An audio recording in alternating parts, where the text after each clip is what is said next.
I wasn't abandoned. I was put down and forgotten. Part 1. Trigger warnings: parental neglect, food insecurity, emotional abuse. If you are bothered by these things, please don't continue past here. I don't want my story to cause you further pain. I used to say my mom left when I was 6. That sounds cleaner than what happened. Leaving is a verb. It means you packed a bag, made a choice, closed a door. What she did was quieter. She put me down and forgot to pick me back up. I remember the day the electricity snapped off like a teacher clapping hands. The fridge hummed itself to sleep. Hot tap turned lukewarm, then cold. Mom kept saying she was waiting on a check, then waiting on a ride, then waiting on her break. Mostly she was waiting on men. Men with boots. Men with cologne that smelled like gas station air fresheners. Men who called her girl, even though she had a kid who could read. When she finally drifted out for good, it was on a Sunday. She wore a jacket with a missing button and mascara like fingerprints under her eyes. "Be good," she said. "I'll be right back." She left with a man I never saw again. I watched the door stop moving and thought, if I don't breathe, maybe time will pause and she'll still be here when I inhale. A neighbor noticed me 3 days later. CPS noticed me a week after that. Grandma noticed me always, but she was 2 bus lines and a pride problem away. She took me in and called me my boy the way some people say my heart.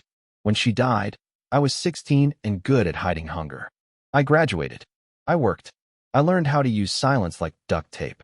If you've ever been a forgotten kid, you know the ways you train yourself. You collect favors like bottle caps. You pretend school lunches fill you up. You measure success not by birthdays celebrated, but by birthdays survived. I'm 32 now. The other day, after years of on and off searching, I found my mother. Part 2. The breadcrumb trail and the reasons people vanish. Finding a person who doesn't want to be found is part math, part grief. Old county records, Facebook cousins who overshare, an obituary that lists survived by, with the wrong middle initial. A DMV clerk who likes my smile, a library card application in a maiden name. I kept telling myself I wasn't looking for an apology. That's like buying a scratch-off ticket and saying you don't want money. You tell yourself a story to survive the waiting. The breadcrumb that mattered. A church newsletter picture from 2017. She's older, hair dyed a shiny espresso, smile that looks like she borrowed it from someone happier. The caption: "Welcome Sister Marilyn to our family." The last time I knew her, she wasn't religious. She practiced faith in the same inconsistent way she practiced laundry. But the photo was proof. People who turn to God sometimes also turn on phones. There's a kind of anger that sleeps like a dog under your porch, quiet, loyal, always waiting for the sound of unfamiliar steps. Mine woke up when I saw that smile. I printed the picture and carried it in my pocket until the edges softened. I wanted to see if it would still be anger when it touched air, or if it would turn into water. I found her address in a deed record. Not fancy. Duplex, chain-link fence with sun-bleached pinwheels, plastic chair on the porch. A wind chime that sounded like a cheap music box. I walked up the steps and felt like I was walking backward through time. She opened the door before I knocked like she had been expecting me, or the mailman, maybe both. "Can I help you?" she asked. Her voice was the same. The word help hit my chest like a spoon against a jar you can't open. "It's me," I said. My name made her eyes flicker. Some lights can dim to almost nothing and still be on. "Oh," she said, and reached for the doorframe as if the house were a person she trusted. Oh. Part 3. A kitchen shaped like a memory. Her kitchen smelled like lemon cleaner and fried onions. On the counter, a jar of instant coffee, a stack of brightly colored mailers promising that God loved her and a payday lender did too. A magnet with a phone number for a pastor. The details were so normal, it made everything abnormal. She said my name in full like she was reading it from a form. "Do you want coffee?" she asked. She was asking if I wanted to sit in the same air and pretend we were strangers who owed nothing to each other. "I don't drink coffee," I said. That was a new rule I made at 18 because she used to drink coffee like it counted for breakfast. It's stupid how we let our lives get shaped by not wanting to be someone else. We sat at a small table with a plastic tablecloth printed with grapes. She touched the edge of the tablecloth and smoothed wrinkles that no one could see. "You look good," she said, as if that were proof that everything had turned out fine. As if the body that survived was the argument and not the bruised kid I used to be. "Where did you go?" I asked. There's no polite version of that question. She took a long breath. The kind you take before jumping into cold water. I was a mess, she said.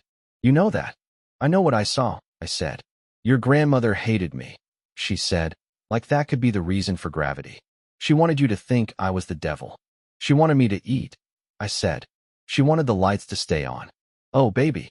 She reached across the table. I let her hand hover over mine like a moth over a porch bulb. You turned out fine. It was the first time she said it. Not sorry. Not I missed you. Not I was sick. Just a grade on a report card I never signed up for. You turned out fine. Like I'd grown in a jar on a windowsill, and she was impressed by the roots. I pulled my hand away. I survived, I said. That's not fine. That's survival. She smiled like she hadn't heard me. You have a job, right? A car? You look strong. And those eyes, still so serious. I wanted to tell her that the seriousness was a scar, not a personality. That I learned to hold my face still so grown-ups would stop asking what was wrong when the answer was everything. Instead, I said nothing. I watched her pour coffee for herself, 2 heaping spoons of instant crystals, hot water from a kettle with a whistle like a cry for help. Part 4. The story she told herself and tried to sell me. She had a story. Of course she did. Everyone who leaves does. She said she was young, and the men were mean, and her mother, my grandmother, was impossible, and the jobs were worse than jail. She said she meant to come back, but the days kept happening. She said she would have ruined me if she stayed. You don't know what I was like, she said, eyes on her coffee, voice soft with nostalgia for the person who hurt me. I was a fire. You were a leak, I said. It was slow and it ruined everything. She flinched and then put on the smile again, thin, firm, a tightrope walker. But look at you, she said. You're proof. God works all things together, right? You turned out fine without me. There it was, again. The compliment that felt like a bruise. Like if I acknowledged my own growth, I'd be endorsing the garden that neglected me. I felt something in my throat that tasted like rust. What would sorry even do? She asked, almost playful. Would it change anything? We can't go back. No, I said. But truth means something. I'm telling you the truth, she said. I couldn't do it. I was drowning. I let your grandmother be the good guy. She didn't let herself be anything, I said. She chose it. She waved a hand, bored, like I was giving a book report on a book she decided not to finish. You're angry, she said. But haven't you ever thought, maybe this was for the best? Look at you. I don't cry. Not in public, not when accused. But there's a particular humiliation to being told your pain was a gift. It felt like being slapped with my own diploma. Part 5. Inventory of a childhood, things I didn't say out loud. I didn't tell her about the ants that found the cereal box before I did. The way I ate around them, like picking freckles off corn. I didn't tell her about the man with the gold chain who patted my head like a dog and called me Lil Man while he took her into a bedroom, and I pressed my ears so hard I could hear my blood. I didn't tell her about the time my teeth chattered in a dark apartment, and I pretended it was a game. Keep still, and the monsters won't see you. The monsters were the cold, the dark, the quiet. Quiet is the worst monster of all because it sounds like safety. I didn't tell her how my grandmother taught me to make rice in a dented pot, and said, everything cooks if you give it time. How I learned that secrets rot in the places you don't clean. How I promised myself to keep my corners swept. I didn't tell her because I wasn't there to convince her. I wasn't there to convert a history denier. I was there to see if her face would break into the shape of regret. It didn't. Part 6. The photo album test. She brought out a photo album like a lawyer produces evidence. Me, 5 years old, asleep on a couch with a superhero blanket. Me, in a tub with too many bubbles. Me, at a park with a plastic crown. She flipped pages like she was dealing cards in a game I'd already lost. See, she said, I loved you. Love is a verb, I said. Like leaving. She huffed. You're cruel. I'm accurate. She touched the edge of a photo where I'm grinning with a missing tooth. You were so light, she said. You'd run until you fell over. I remember, I said. What I didn't say. I ran because I was scared that if I stopped, the ground would open. She looked up, eyes bright with a defiant kind of pride. But you're here, she said, almost triumphant. You came back. That means something. It means I needed to see your face, I said. To know what I'm carrying. She tilted her head. Carrying. Anger, I said. Grief. A boy who thinks he's a problem to be solved. You're not a problem, she said quickly. You're a miracle. Miracles don't happen because someone forgets them, I said. They happen in spite of it. She leaned back, lips pressed thin. "You're going to punish me," she said, like a dare. "That's what this is." "No," I said. "I'm going to understand you. And then I'm going to decide if you get to know me." I saw it then, not guilt, not shame. Something uglier and more useful to her. Permission. She wanted me to bless her story. She wanted a benediction from the kid she left, a stamp on the paperwork. All forgiven, retroactively justified. "You turned out fine," she said again, as if it were a spell that could absolve the caster. God knew what he was doing. "If God did it," I said, "why are you taking the credit?" She opened and closed her mouth, fish-like, grasping for a theology that would make me an accessory to my own neglect. The silence that followed tasted like copper again, like the air before a storm. Part 7, Graveyard Math. I told her about Grandma's funeral, how the preacher kept calling her a saint, and I was angry because saints are statues you dust, not women who fold laundry at 2 a.m., so the boy has a clean shirt for picture day. How I stood by the grave and did the math of absence.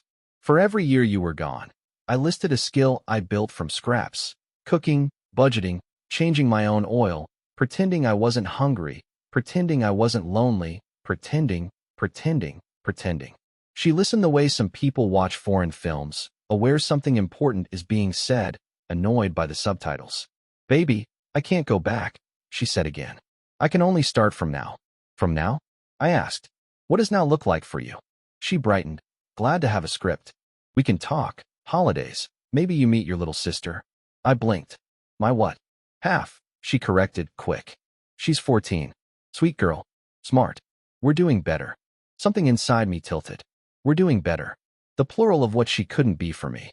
I pictured a girl in a hoodie with her mother's eyes, a refrigerator that hummed because the bill was paid, a science fair board with straight lines. I didn't know whether to feel relief for a stranger or rage for a ghost version of myself. "Does she know about me?" I asked. "Of course," she said. I told her my first boy turned out fine. It was almost funny how perfectly she missed. I stood up. My chair legs scraped the linoleum like a scream. "I came here hoping for guilt," I said. "Not as a trophy, as proof you remember the wait. But you're proud. You've converted my absence into a success story." She stood too, defensive. "What do you want from me?" "Nothing," I said, and felt the word dissolve like sugar. "Nothing at all." Part 8, the door and the weather. I walked to the door. She followed, soft shoes on soft floor. "Don't be dramatic," she said, like I was a teenager slamming a bedroom door and not a man closing a decade. "I'm not," I said. "I'm being accurate." On the porch, the wind chime tinkled. The sky looked like a bruise healing, yellow fading to blue. She stood in the doorway and tried another smile on, one that was older, more practiced. "You know where I am now," she said. "When you're ready." I wanted to say I've been ready since I was 6, since the cereal ants, since the dark apartment, since the rice pot. I wanted to say I hope your God loves you more responsibly than you loved me. I wanted to say I forgive you and make it true. Instead, I did the kindest thing I could for both of us. "I'm already ready," I said, "just for something else." I stepped off her porch and onto the sidewalk that would take me back to my car, my life. The home I built out of clean corners and full fridges and lights that stay on because I pay the bill. I felt lighter than I've ever felt. Not because a weight was lifted, but because I finally set it down and walked away from it. I didn't look back. The wind chime kept playing a song I didn't recognize. Somewhere, a dog barked like it was calling me home. Part 9, the long echo of quiet. You don't realize how loud silence can be until it moves in with you. After Grandma died, I stayed in her house for almost a year. CPS didn't know what to do with a 16-year-old who was technically independent and emotionally 70. I worked part-time at a grocery store, sweeping aisles after closing, saving cash in a shoe box behind the radiator.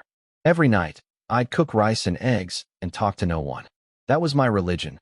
Keep the stove on, keep breathing, keep quiet. When I turned 18, I sold the house to pay off what little debt she had and went to community college. People say trauma makes you strong, but it doesn't. It just makes you adaptable. I could walk into any room, read the mood, and become the shape that fit it best. My professor said I was so polite, so disciplined. That's what survival looks like when it wears a collared shirt. Sometimes, late at night, I'd still imagine her coming back. Not as a mother, but as a ghost. A tap on the window, a figure in the streetlight, a voice saying, I'm sorry. She never came. So I learned to be my own rescue. Part 10. Ghost Parenting. There's a weird thing that happens when you raise yourself. You start parenting everyone else without meaning to. Friends called me dad in college because I always had Advil and jumper cables. I dated people who said they felt safe with me, and that should have been a compliment, but it made me panic. Because safety was something I performed, not something I felt. My therapist, years later, said, "You keep trying to prove you deserve to be kept." That line hit harder than any belt ever could. I tried to build a life measured in proof. Good job, good apartment, no missed bills. Proof I could be trusted. Proof I wasn't like her. Proof the forgotten kid didn't stay forgotten. And yet every achievement felt hollow, like I was clapping alone in a theater. I didn't realize until recently that I wasn't waiting for her to be proud. I was waiting for me to stop needing her to be. Part 11. The church visit. A week after seeing her, I went to her church. Not to be saved, just to see the map she drew without me.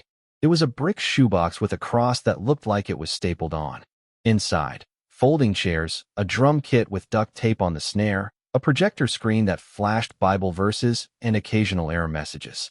A greeter hugged me like we'd survived something together. Maybe we had mornings. They sang about prodigals coming home. Everyone clapped on the 2 and the 4. I stood in the back and tried to make my hands do what theirs did. When I couldn't, I slipped outside. On the bulletin board was a photo of her, chin tilted toward a teenage girl with that same stubborn freckle by the right eye. Youth Volunteer of the Month. I stared until the edges of the paper blurred. A deacon caught me looking. "Beautiful family," he said. "Some of it," I said. He waited for me to explain. I didn't.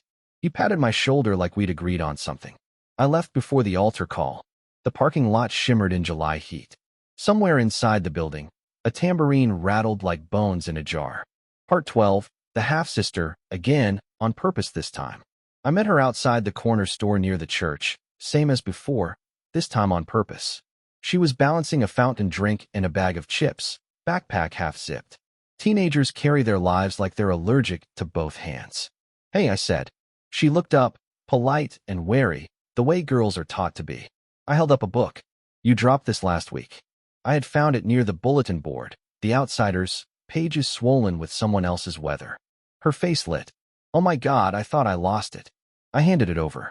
S.E. Hinton keeps a lot of kids alive. "You read it?" she asked. "I did," I said. Felt like the first time somebody wrote down a bruise. We talked about nothing for 5 minutes. Teachers, the weird smell in the gym, a science project with a potato clock. She had our mother's cadence, but a steadier landing. At one point, she squinted at me. "Do I know you from somewhere?" "Maybe," I said. "I helped with the food drive last winter." I hadn't, but I had donated. "Well, thanks," she said. "For the book." I almost said I'm your brother. Instead, I said, "Stay gold." And she laughed like we were co-conspirators. She walked away humming, ponytail swinging like a metronome, marking time I never had. I watched her turn the corner and felt a surprising thing move through me. Relief. The experiment worked. With one variable changed, someone stayed, everything else solved itself. Part 13. The call I didn't take. She called me 2 days later. I hadn't given her my number. She didn't need me to. "Baby," she said, voice syrupy and too bright, like she wanted to sweeten the memory. "You left so fast. I feel like we didn't finish." "We finished," I said. "You didn't even meet your sister. She's such a blessing." "I saw her," I said before I could stop myself. Silence flared, then cooled into suspicion. "Saw her. At church." I lied. 2 lies in 2 days. Trauma makes you creative. "On a board." "Oh." Her voice softened with pride. "Isn't she something?" "See, we're okay now. I told you God." "Stop," I said. "Stop putting bows on holes." She sucked air through her teeth, the way she used to before a fight. "You're choosing bitterness." "I'm choosing accuracy," I said. "Bitterness is when I want you to hurt. Accuracy is when I remember I did." She exhaled hard. "I'm sorry you feel that way." There it was, the non-apology that says your feelings are an error to be debugged. I pictured the boy me, standing barefoot on cold linoleum, counting the seconds between hunger and sleep. "I don't," I said, and hung up. I blocked her number. Later, in the quiet, I unblocked it. Some doors you close gently and lean against, just to make sure. Part 14. Inventory, amended. I thought about making another list. the way I always do when my brain gets loud. This time, not of the things I survived, but of the people who helped. The neighbor who noticed the light off for too long. The social worker who smuggled granola bars in her tote. The math teacher who said I wasn't trouble, I was tired. The mechanic who taught me to change brake pads so I'd never be stranded. The friend who kept an extra toothbrush at his place and called it mine. We talk about bad mothers like they're the only story. They're not. There are small, good people everywhere, writing footnotes that save you. I lit a candle for Grandma and let the wax puddle into the shape of a small lake. I said her name out loud because the dead deserve the decency of echo. I set it down, I told her. The weight. I set it down. Somewhere in my chest, something unclenched. Not a miracle. A good stretch. Part 15, the letter that does get delivered. I wrote to the church. Not to her. To the bulletin board. I mailed a plain envelope addressed to the youth coordinator with 4 gift cards inside. Grocery, bookstore, shoe store, pizza, and a short note. For the kids who volunteer because it's the only time adults see them. For the ones who pretend not to be hungry. For the ones who turn out fine anyway, which is not the same thing as fine. From someone who knows. I didn't sign my name. I didn't need thanks. I just needed the universe to know I understood the assignment. You don't fix your past by reparenting your mother. You fix it by being the adult you needed for someone who still can be a kid. Part 16, the knock. A month later, she came to my apartment. I only knew because the peephole framed her like a portrait. She was holding a Tupperware and a manila folder. The Tupperware likely had a casserole inside. People think hot food is a bridge. The folder makes promises. I let her stand there. It was raining, that sticky summer drizzle that can't make up its mind. She knocked again, softer. I could hear the stairs complain when a neighbor trudged past. Finally, she spoke through the door. I brought pictures, she said, and a recipe from your grandmother. The last part was a hook. I almost bit. I didn't open. Leave it on the welcome mat, I said. She hesitated. The Tupperware thumped down. Paper slid. Footsteps retreated. I gave it time, 5 minutes, then 10. I opened the door. The casserole was condolence food without a funeral. Noodles, canned soup, cheese like a blanket that smothers you with kindness. The folder held photocopies of photos I already remembered, and the recipe card for Grandma's rice in our mother's handwriting. The ink a little wobbly like a held breath. On the back of the card, she'd written 2 words. I tried. I stood there a long time, rain beating on my forearms. Then I brought the food inside, ate 2 bites, and threw it away. I kept the recipe. Trying is not the same as doing. But it's not nothing. It's a weather vane. It told me which way the wind still blew in her head. Part 17, the almost meeting. I ran into the half-sister again at the bus stop by accident I didn't plan, the kind that feels like the city is trying to make a point. She was bent over a notebook, drawing fierce little cartoons. Girls with capes, boys with flowers. Those are good, I said. She grinned. They're all right. I'm trying out for the school zine. I told her where the copy shop gives student discounts because zines need cheaper staples. She wrote it down, tongue poking at the corner of her mouth the way artists concentrate. We sat in companionable silence for a minute.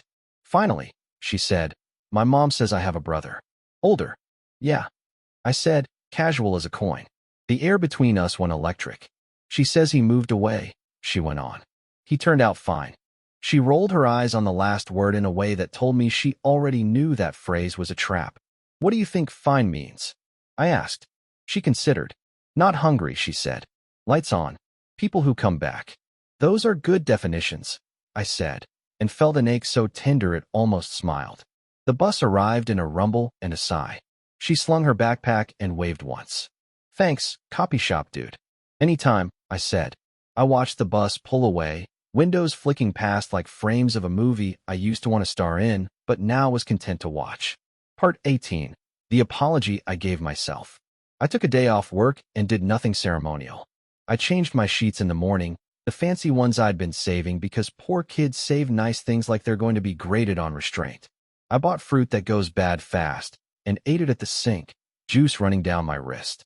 I texted a friend, movie tonight, and when he said yes, I didn't panic that I was being inconvenient. At noon, I sat at my table and said out loud to the empty room, I'm sorry I left you. I meant the boy me, the one who waited and waited. I'm sorry I called you strong when you were just alone. I'm sorry I thought survival was your personality.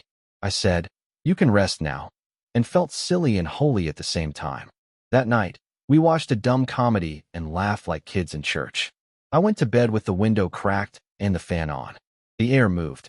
I slept without dreaming for the first time in months. Part 19, the last message. Weeks passed. She texted occasionally, small messages like postcards. "Saw your old teacher at the store. Church picnic this Sunday. Thinking of you." I answered rarely, mostly monosyllables. She never said sorry. She never asked how were you. Her grammar improved, but her story didn't. Then, on a Tuesday that had nothing remarkable about it, she wrote, "I'm proud of you." I stared at the words until they pixelated. It's what a lot of people ache to hear. It felt like someone complimenting the paint color in a house you built out of salvaged wood and scars, while ignoring that you built it alone. I typed, "I'm glad you're okay." I didn't send it. I typed, "I forgive you." I didn't send that either, because forgiveness spoken too soon can be just another way to keep carrying what wants to be put down. Instead, I typed, "I'm good. Send." Good like weather, not like grades. Good like today? She replied with a heart. I turned my phone face down and let the room be the room. Part 20, Epilogue, the lighter thing. I haven't gone back to her house. I don't plan to. I keep the recipe card in my kitchen drawer and make grandma's rice on Sundays. It still tastes like relief. When the kettle whistles, I sometimes hear that old quiet trying to slink back in. I let it pass through. Doors can be open without inviting. Sometimes I walk by the church when services spill out onto the sidewalk. The youth group clusters in laughing knots around cupcakes. I look for the freckle. If I spot it, I keep walking. She deserves a life that doesn't have to edit me in or out. People ask what closure felt like. It wasn't loud. It didn't come with trumpets or a judge's gavel. It felt like setting down a box I'd convinced myself was glued to my hands. My back straightened. My breath got longer. The world didn't change. I did. I used to fantasize about an apology operating table, lay the hurt down, stitch it closed, wake up with a smaller scar. That's not how it works. Sometimes closure is just naming what happened and then building a life where the lights stay on because you flipped the switch. If you're reading this and you're still waiting for someone to come back, to own it, to explain it, to make the weather fair, maybe this is your permission slip. You don't need the storm to apologize for raining. You need a roof. I left her porch lighter than I've ever felt. Not because she handed me anything, but because I finally put something down.